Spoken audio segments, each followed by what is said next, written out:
So আমরা তাহলে জটিল সংখ্যা বা কমপ্লেক্স নাম্বার এটা শুরু করছি। তো জটিল সংখ্যাগুলোর সংজ্ঞা যদি আমি দিতে চাই তো এভাবে দেওয়া যায় যে যে সকল সংখ্যার মধ্যে রুটের মধ্যে মাইনাস চিহ্ন থাকে সেই সকল সংখ্যাই হচ্ছে জটিল সংখ্যা। তাহলে এমন সকল সংখ্যা নিয়ে আমরা এখানে কাজ করব যাদের মধ্যে মানে রুট থাকবে আর রুটের মধ্যে আবার মাইনাস চিহ্নও থাকবে। ঠিক আছে? তো এমন তো অনেক সংখ্যা হতে পারে, যেমন রুটের মধ্যে মাইনাস 100, হ্যাঁ এটা হতে পারে। রুটের মধ্যে মাইনাস 5 বা মানে 755 কিছু একটা, যা ইচ্ছা তাই হতে পারে। কিন্তু এই সব সংখ্যাকে যদি আমরা একটু ভালো করে খেয়াল করি তাহলে দেখতে পারবো আমরা কিন্তু এইভাবে এই সকল সংখ্যা থেকে রুট ওভার -1 এইভাবে আলাদা করে ফেলতে পারি। হ্যাঁ, এইভাবে আমরা আলাদা করে ফেলতে পারি, পারি না? পারি, ডেফিনেটলি পারি। হ্যাঁ, আচ্ছা। তো এই এই যে সংখ্যাগুলা মানে রুটের মধ্যে -1 টাইপের সংখ্যাগুলো আমরা আলাদা করলে এই সংখ্যাগুলো তো আর জটিল থাকলো না।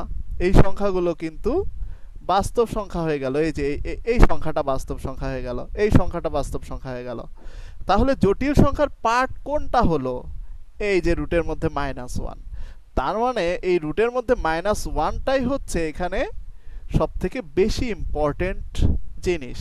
তো এই রুটের মধ্যে -1কে আমরা এখানে আই দ্বারা প্রকাশ করব। রুটের মধ্যে -1কে আমরা কি দ্বারা প্রকাশ করব? আই দ্বারা প্রকাশ করব। ওকে, আচ্ছা। সো এটা যদি আই হয়, আই স্কোয়ার ইকুয়াল টু কি হবে? রুটের মধ্যে -1 তার হোল স্কোয়ার। মানে কি? মানে রুট উঠে গিয়ে রুট আর স্কোয়ারে কেটে গিয়ে শুধু -1। আই কিউব মানে তাহলে কি হবে? আই কিউব মানে হবে I square into I. I square into I মানে কি? আই স্কোয়ার মানে -1, এই যে উপরেই দেখতে পাচ্ছ। আর আই মানে মাইনাস আই। ঠিক আছে? তো এভাবে তুমি ইচ্ছা মতো এখন এটা ভাঙতে পারবা তোমার সুবিধা মতো। তো আই টু দি পাওয়ার 4 মানে I square whole square. I square মানে -1, এর হোল স্কোয়ার করলে শুধু 1।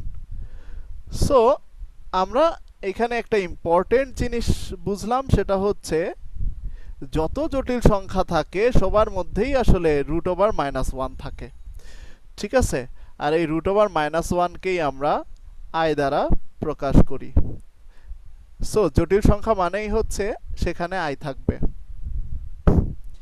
এখন কথা হচ্ছে যে জটিল সংখ্যার আসলে কাজ কি, কিভাবে জটিল সংখ্যা নিয়ে কাজ করা হয়। জটিল সংখ্যার বাস্তব ব্যবহার বলতে কিছু কিছু ক্যালকুলেশনে ব্যবহার করা হয়, যেগুলা ইলেকট্রিক্যাল ইঞ্জিনিয়ারিংয়ে ব্যবহার করা হয় মোস্ট অফ দ্য টাইম। হ্যাঁ, তো এগুলা কি অনেকটা আমি একটা জিনিস জাস্ট একটু বুঝাই, তোমরা হয়তো কানেক্ট করতে পারবা অনেকটা ফিজিক্স, মানে ফিজিক্সের সাথেই তো রিলেটেড এগুলা। তোমরা হচ্ছে নিশ্চয়ই বুঝতে পারে, মনে আছে তোমাদের ফিজিক্সে অ্যাক্টিভ পাওয়ার কি? অ্যাক্টিভ পাওয়ার বুঝো? অ্যাক্টিভ পাওয়ার, পাওয়ার তো বুঝো। পাওয়ার মানে ওয়াট, যার জি একক। স্যার। পাওয়ার বুঝো মানে ওই যে ইলেকট্রনিক্সের চ্যাপ্টারের কথা বলতেছি আমি। ঠিক আছে? তো যাই হোক, এটা আমি অত বেশি বোঝাতে চাচ্ছি না।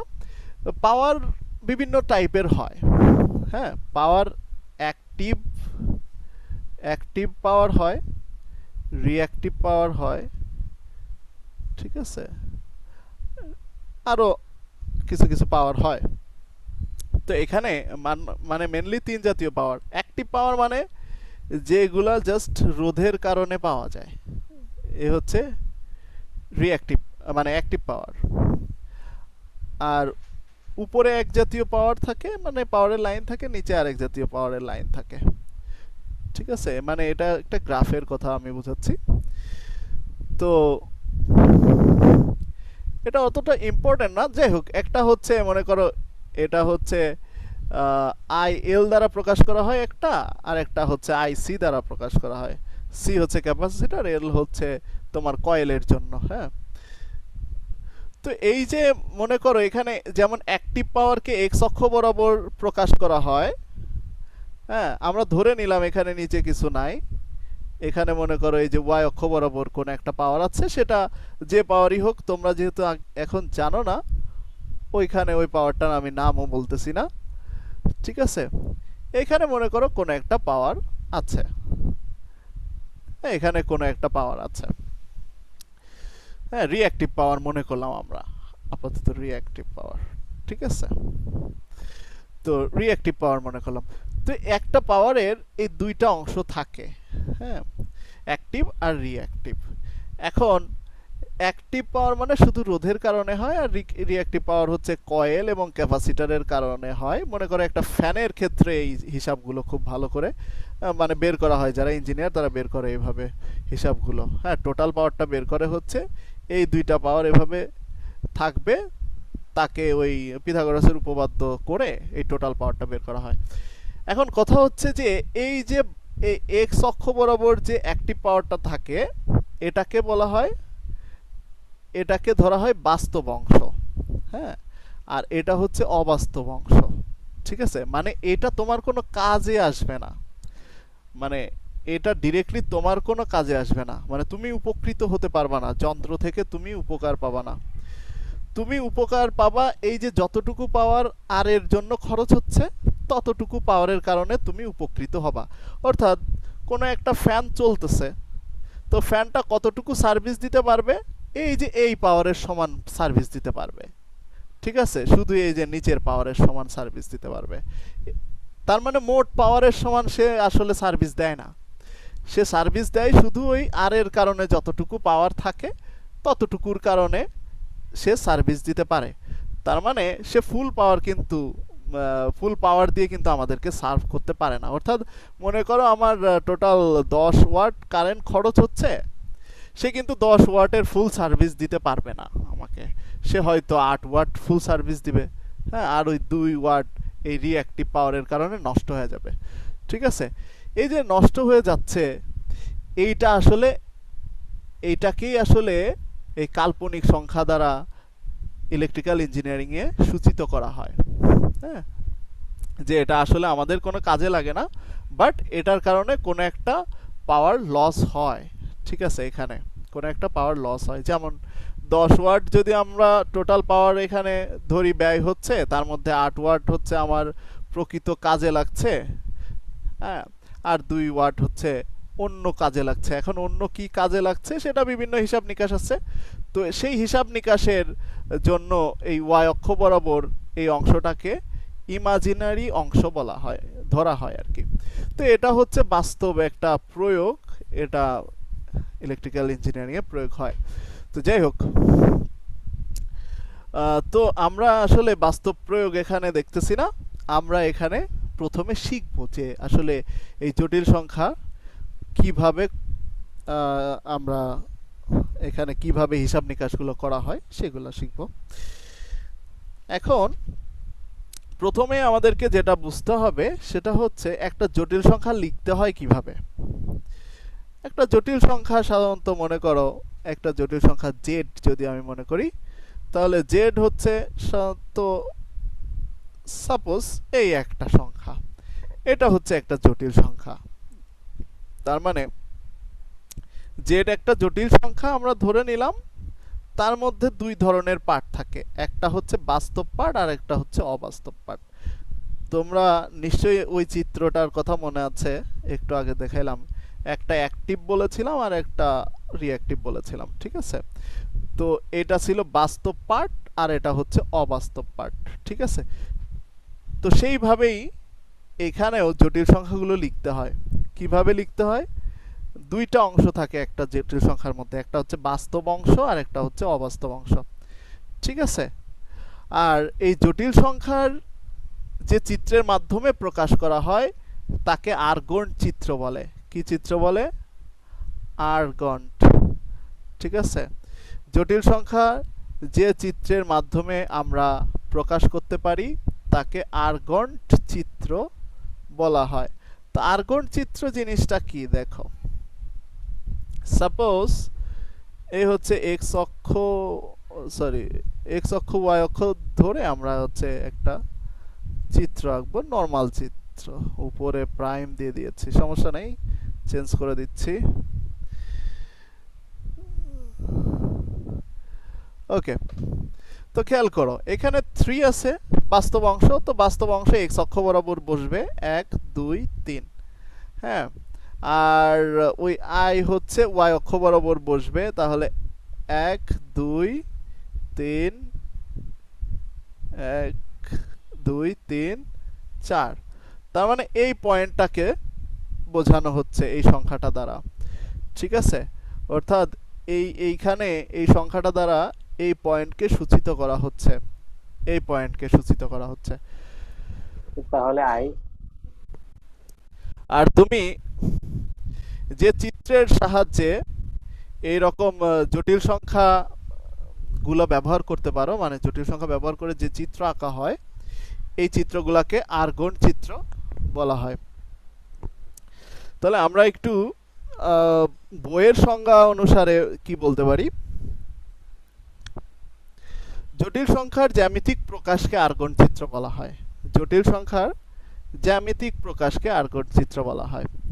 আচ্ছা,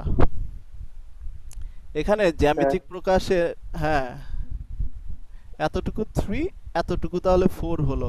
আমি যদি এটা বিন্দু আকারে লিখতে চাই তাহলেও লিখতে পারবো, ভুজ হচ্ছে আমার 3, কোটি হচ্ছে 4।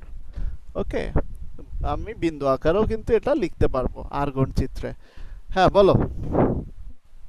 এখানে তাহলে অবাস্তব সংখ্যার কোনো প্রয়োগ দেখতেছি না, মানে এখানে হ্যাঁ 3, এখানে হ্যাঁ, আই এর তো কোনো কাজ দেখতেছি না। আই মানে ওয়াই অক্ষ, এটাই কাজ, এছাড়া কোনো কাজ নাই। ও, আই মানেই হচ্ছে ওয়াই অক্ষ বরাবর মানগুলো বসবে। হ্যাঁ, এখানে যদি আমি জাস্ট এটা দিই যে -3i, এর মানে তুমি কি বুঝবা, এটা কোন অক্ষ বরাবরের মান? এটা হচ্ছে ওয়াই ওয়াই অক্ষ বরাবরের মাইনাস। মান আর নেগেটিভ দিকের মান। তার মানে তুমি এই যে নেগেটিভ দিকে জাস্ট এই যে এই পয়েন্টটাকে বুঝলা। ঠিক আছে, তো জটিল সংখ্যাকে সবসময় ওয়াই অক্ষ বরাবর বসাতে হয়। হ্যাঁ, এটাই হচ্ছে রবার্ট আর্গন, সুইস গণিতবিদ জন রবার্ট আর্গন, আর্গন্ট, সে এই প্রথম এই ডায়াগ্রাম প্রকাশ করে। হ্যাঁ, এই জটিল সংখ্যাকে ওয়াই অক্ষ বরাবর ধরে তার নাম অনুসারে এই চিত্রকে বলা হয় আর্গন্ট চিত্র। আচ্ছা, তো এই একটা জিনিস আমাদের এখানে শেখার ছিল, আরো কিছু কিছু জিনিস আমরা আস্তে আস্তে শিখব, বেসিক। তো তাহলে আমরা ইতিমধ্যে জেনেছি যে জটিল সংখ্যাগুলো আসলে প্রকাশ করা হয় এইভাবে। হ্যাঁ, মনে করো আই ওয়াই, এইভাবে প্রকাশ করা হয়, মানে একটা বাস্তব পার্ট থাকে, একটা জটিল পার্ট থাকে জটিল সংখ্যার। এখন এর মধ্যে আমরা আরেকটা জিনিস দেখতে চাই, সেটা হচ্ছে এই জটিল সংখ্যার মডুলাস আর আর্গুমেন্ট জিনিসটা কি। মডুলাস, প্রথমে মডুলাস মানে হচ্ছে জটিল সংখ্যার মান। মডুলাস মানে হচ্ছে জটিল সংখ্যার মান। এই মানটাকে আর দ্বারাও প্রকাশ করা যেতে পারে। ঠিক আছে, আর মান বের করতে হয় এইভাবে, √, বাস্তব অংশের স্কোয়ার প্লাস জটিল অংশের স্কোয়ার। ভালো করে খেয়াল করো, মডুলাস, মডুলাস মানে হচ্ছে এই জটিল সংখ্যাটার মান, এটা মান, মানটাকে আর দ্বারাও প্রকাশ করা হয়। ওকে, মানে মডুলাসকে আর দ্বারাও প্রকাশ করা হয়। এটা ইকুয়াল টু হচ্ছে √, বাস্তব অংশের স্কোয়ার প্লাস জটিল অংশের স্কোয়ার, এর মধ্যে কিন্তু আই নাই। ওকে, আই ছাড়া স্কোয়ার। আচ্ছা, আরেকটা হচ্ছে আর্গুমেন্ট। আর্গুমেন্ট মানে হচ্ছে কোণ। এখন এগুলা কোথা থেকে আসতেছে সেটা আমি আবার বোঝাচ্ছি, সমস্যা নাই। আর্গুমেন্ট মানে হচ্ছে কোণ, সেটাকে এভাবেও প্রকাশ করা যেতে পারে। প্রথমে জেড দ্বারা প্রকাশ করি আমি, এই যে এ আর জি অফ জেড, এই যে এভাবেও তুমি লিখতে পারো argument, A R G of Z. হ্যাঁ, আর্গুমেন্ট, এটাকে থিটা দ্বারা প্রকাশ করা হয়, মানে তুমি এভাবে লিখলেও হবে বা থিটা দিয়ে লিখলেও হবে। আর এটা সমান হচ্ছে tan inverse y by x, এটা হচ্ছে আর্গুমেন্ট। অর্থাৎ তুমি বুঝলে মডুলাস মানে হচ্ছে জটিল সংখ্যার মান, আর আর্গুমেন্ট মানে হচ্ছে ওই জটিল সংখ্যার মাধ্যমে প্রাপ্ত কোণ। হ্যাঁ, কোণ মানে হচ্ছে y ডিভাইডেড বাই এক্স। এখন এরকম কেন, জিনিসগুলো এরকম কেন? আচ্ছা, জিনিসগুলো এই জন্য এরকম, দেখো আমি একটু এইখানে বোঝাই। এইটা হচ্ছে আমাদের সেই গ্রাফ পেপার।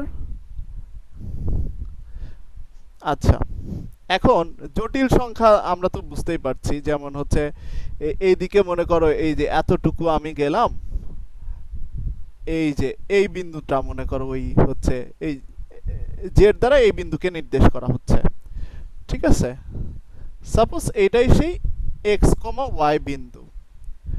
ওকে, এখানে যে এক্স আর ওয়াই অক্ষ বরাবর ওয়াই, তার মানে এটাই সেই এক্স কমা ওয়াই বিন্দু। তার মানে আসলে কি, এই জটিল সংখ্যাটা দ্বারা আসলে একটা বিন্দুকেই নির্দেশ করা হচ্ছে। তাহলে এই জটিল সংখ্যা দ্বারা কি কে নির্দেশ করা হচ্ছে? একটা বিন্দুকে নির্দেশ করা হচ্ছে। এখন বিন্দু তো বিভিন্ন পদ্ধতিতে নির্দেশিত করা যায়। কার্তেশিয়ান মেথড মানে কার্তেশীয় স্থানাঙ্ক পদ্ধতিতে আমরা সাধারণত বিন্দুগুলোকে নির্ণয় করতাম আগে, তাই তো? তার মানে এটা হচ্ছে ভুজের মান আর উপরেরটা হচ্ছে কোটির মান। এখন তুমি খেয়াল করো, আমরা জটিল সংখ্যার মাধ্যমেই এই ভুজ আর কোটি আসলে পাচ্ছি, কারণ জটিল সংখ্যা ব্যাপারটা কি, আসলে ওয়াই অক্ষ বরাবর এই জটিল সংখ্যাটা বসবে, তাই তো? এটাই। তার মানে আসলে কোটি আগের মতোই আছে, ভুজও আগের মতোই আছে। তো এখান থেকে আমরা যদি পোলারে নিতে চাই, পোলার স্থানাঙ্ক মানে কি? পোলার স্থানাঙ্ক মানে হচ্ছে তুমি যে এই বিন্দুকে প্রকাশ করতেছো এক্স আর ওয়াই দিয়ে, এটা দিয়ে প্রকাশ না করে এইখানে যে থিটা উৎপন্ন হলো মানে কোণ উৎপন্ন হলো, এই কোণ এবং মূল বিন্দু থেকে ওই বিন্দুর যে সরাসরি দূরত্ব, এই দূরত্ব দিয়ে যদি প্রকাশ করো, মানে কি বলতেছি আবার দেখো, এই কোণ, এখানে যে কোণ উৎপন্ন হলো এই কোণ আর এই যে দূরত্ব মানে মূল বিন্দু থেকে সরাসরি এই বিন্দুটার দূরত্ব, এটা দিয়ে যদি প্রকাশ করো তাহলে সেটা হচ্ছে পোলার মেথড হয়। তার মানে এই সেম বিন্দুকেই তুমি পোলার মেথডে প্রকাশ করতে পারো। মানে এই দূরত্বটা যদি আর হয় আর এই কোণটা যদি তুমি থিটা ধরো, তাহলে এটাকে আর কমা থিটা দ্বারাও প্রকাশ করতে পারো। তো তার মানে কি, তুমি এখানে পিথাগোরাসের সূত্র করলে কিন্তু আর এর মান এটাই আসে, তাই না? পিথাগোরাসের সূত্র করলে কিন্তু আর এর মান এটাই আসে। আর এখানে তুমি ট্যান থিটার সূত্র করলে কিন্তু থিটার মানও এটাই আসে। তার মানে জিনিসগুলো আসলে অত বেশি নতুন না, এটা পুরাতন জিনিসই। হ্যাঁ, কনসেপ্ট কিন্তু পুরাতন কনসেপ্টই, নতুন কোনো কিছু না। বুঝতে পারছি, জাস্ট এটা যে পোলার ফর্ম সেটা আমরা হয়তো জানতাম না অনেকেই, বা অনেকের জানার কথা, কারণ সরলরেখাই ছিল। আচ্ছা, তাহলে এই যে আর হচ্ছে ডিরেক্টলি মূল বিন্দু থেকে ওই বিন্দুর দূরত্ব, সেটা আমরা বের করতে পারি কিভাবে? পিথাগোরাসের সূত্র করে আর এর মান বের করে ফেলতে পারি। আর এখানে যে কোণ উৎপন্ন হলো, হ্যাঁ এতটুকু কোণ, এটা হচ্ছে থিটা। তো এই থিটার মানও আমরা বের করতে পারি এই যে ট্যান দিয়ে, হ্যাঁ লম্ব বাই ভূমি এটা করে।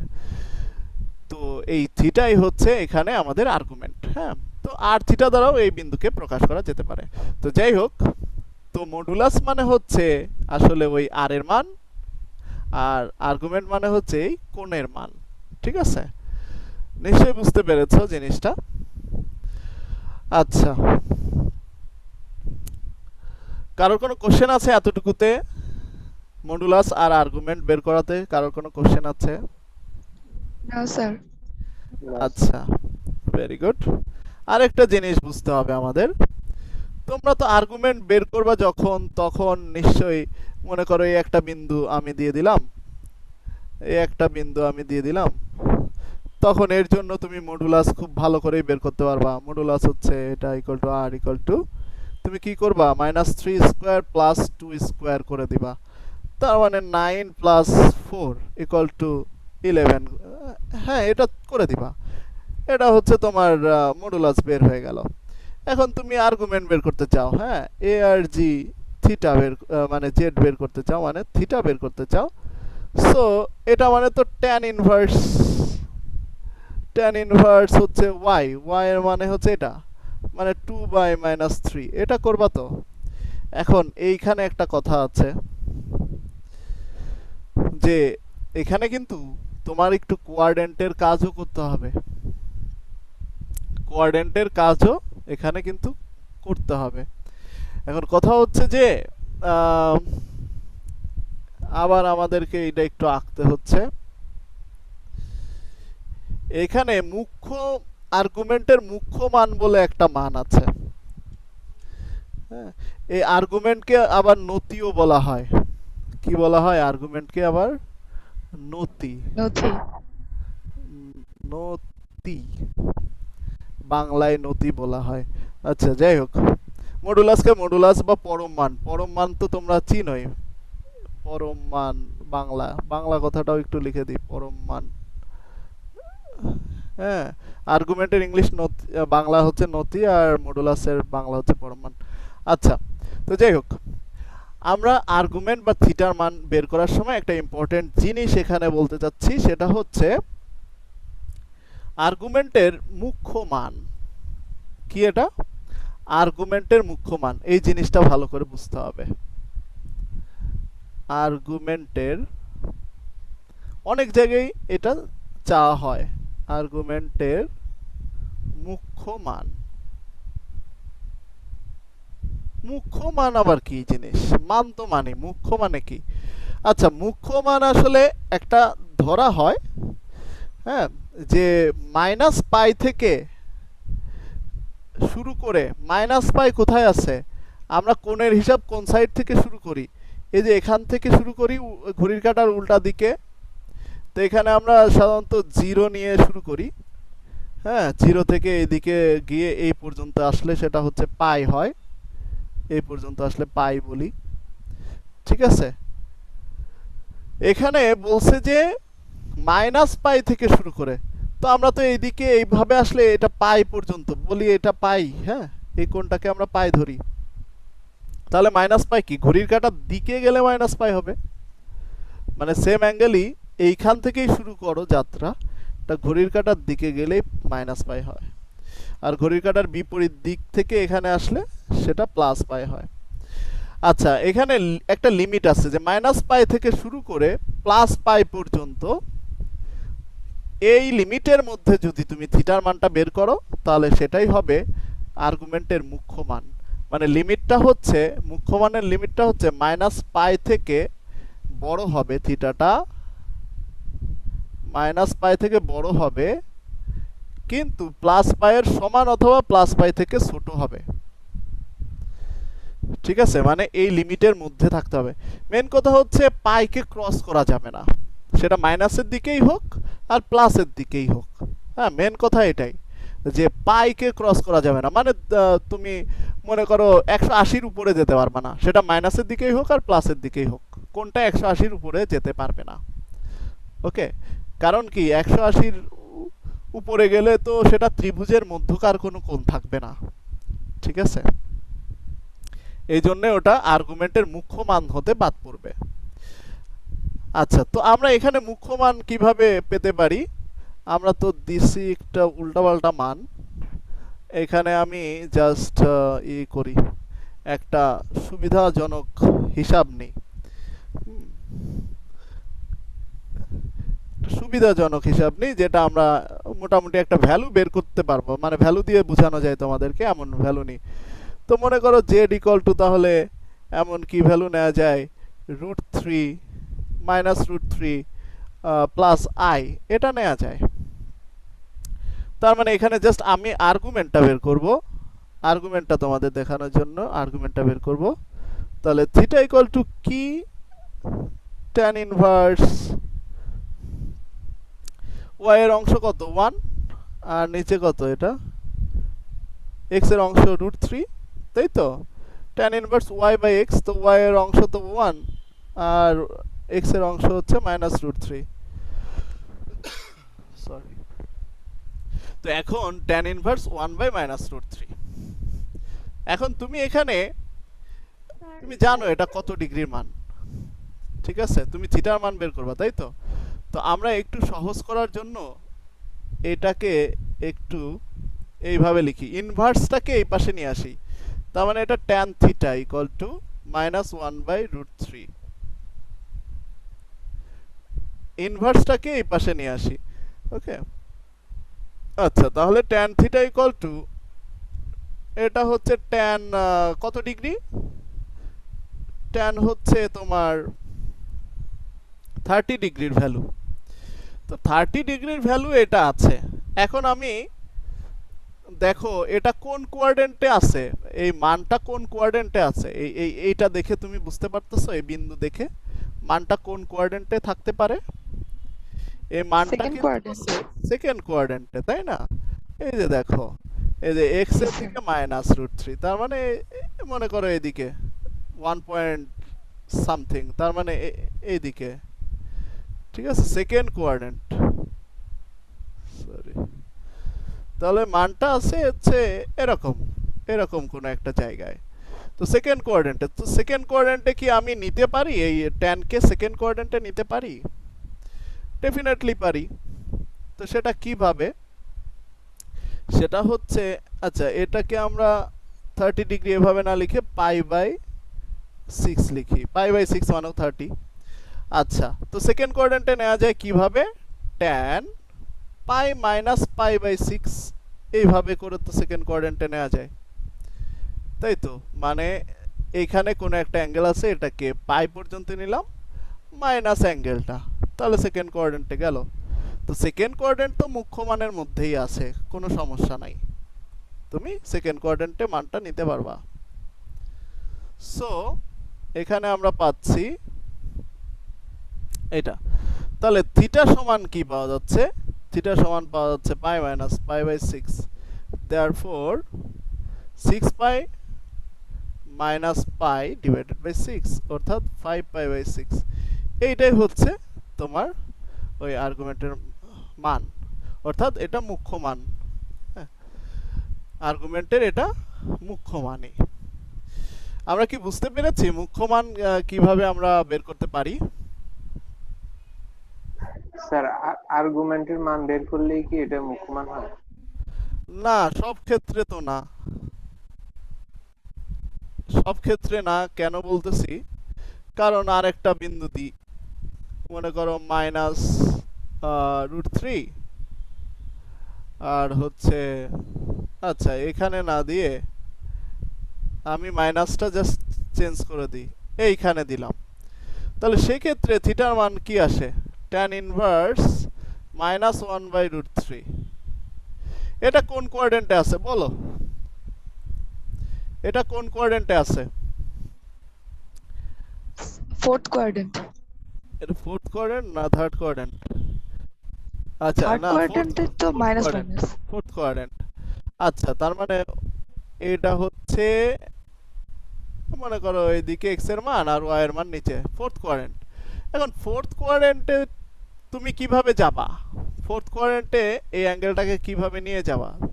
দেখো এটাকে আমি just tan theta equal two -1/√3 এভাবে লিখি, বা থিটা মাইনাস tan π/6 লিখলাম, tan থিটা। এখন খেয়াল করো এটা কোন কোয়াড্রেন্টে নিতে হবে আমরা এইখানে দেখে বুঝবো, যে চতুর্থ চতুর্ভাগ, চতুর্থ চতুর্ভাগ, চতুর্ভাগ, এইখানে দেখে বুঝবো কোন কোয়াড্রেন্টে নিতে হবে। হ্যাঁ, মানে x এর মান আর y এর মান দেখে বুঝবো।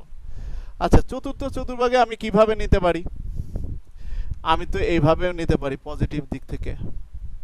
কিন্তু মুখ্য মান বের করার সময় তুমি অবশ্যই খেয়াল রাখবা, যদি পজিটিভ দিক থেকে এভাবে ঘুরে আসতে চাও তাহলে মানটা কিন্তু 270 থেকে অনেক বড় হয়ে যাবে। মানে হচ্ছে মেন কথা, 180 ডিগ্রি থেকে বড় হলেই কোনো মুখ্য মান আর থাকবে না।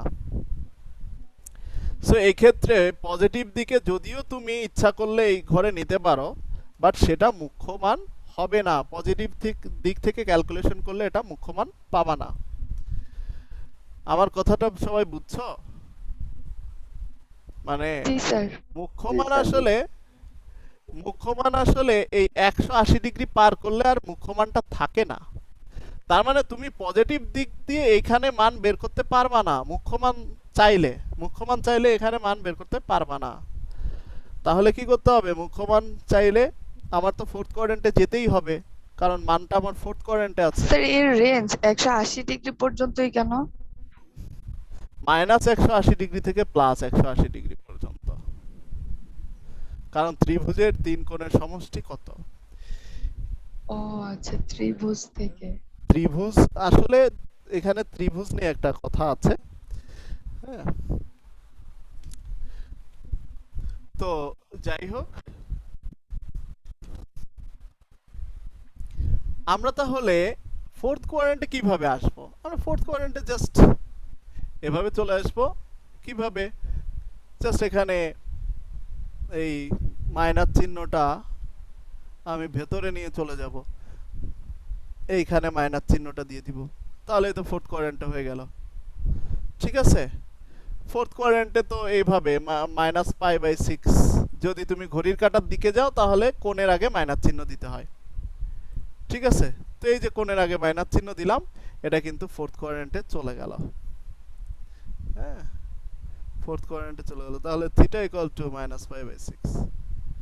ওকে, তো মুখ্য মান পেতে গেলে আমাদের একটা জিনিস তাহলে খেয়াল রাখতে হচ্ছে যে আমরা কি আসলে -π থেকে +π পর্যন্ত আসি কিনা।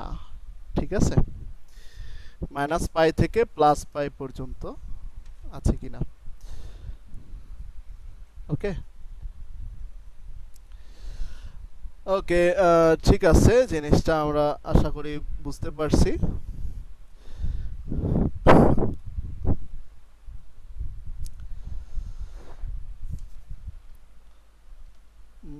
ওকে, এখন আরো কিছু জিনিসপত্র এখানে আছে, সেগুলো একটু বুঝতে হবে।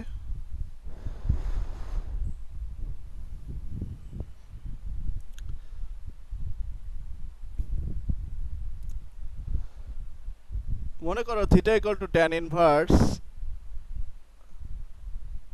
-y/x -y/x, তাহলে এটা কোন কোয়াড্রেন্ট? y এর মান নেগেটিভ, x এর মান পজিটিভ।